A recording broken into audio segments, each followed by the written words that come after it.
ভারতকে অসহযোগী দেশগুলোর তালিকায় অন্তর্ভুক্ত করেছে যুক্তরাষ্ট্রের অভিবাসন ও শুল্ক প্রয়োগ সংস্থা আইসিই। এটি এমন একটি তালিকা যেখানে উল্লেখিত দেশগুলোর প্রত্যর্পণ প্রক্রিয়ায় যথাযথ প্রতিযোগিতা করে না বলে মনে করেন মার্কিন কর্তৃপক্ষ।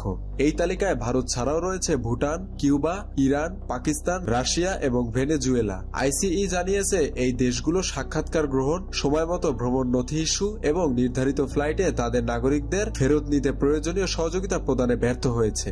প্রত্যর্পণের মুখে 18,000 ভারতীয়।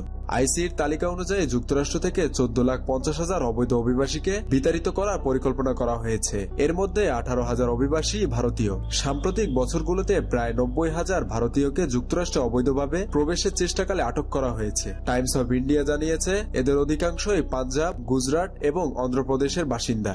বৈধতার প্রক্রিয়ায় দীর্ঘসূত্রিতা। অনেক ভারতীয় অভিবাসী যুক্তরাষ্ট্রে তাদের অবস্থান বৈধ করার চেষ্টা করলেও এই প্রক্রিয়া বেশ সময় সাপেক্ষ।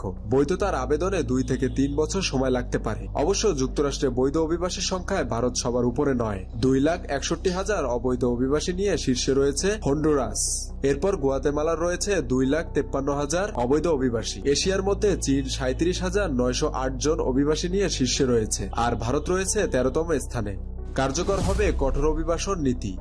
যুক্তরাষ্ট্রের নবনির্বাচিত প্রেসিডেন্ট ডোনাল্ড ট্রাম্প আগামী 1 মাসের মধ্যে দায়িত্ব গ্রহণ করতে যাচ্ছেন। ট্রাম্প তার নির্বাচনী প্রচারণায় অভিবাসন নীতি কঠোর করার অঙ্গীকার করেছিলেন। তিনি যুক্তরাষ্ট্রের ইতিহাসে বৃহত্তম প্রত্যর্পণ প্রক্রিয়া পরিচালনার পরিকল্পনা করেছেন। এর ফলে চূড়ান্ত আদেশপ্রাপ্ত হাজার হাজার ভারতীয় অভিবাসীকেও ফেরত পাঠানো হতে পারে।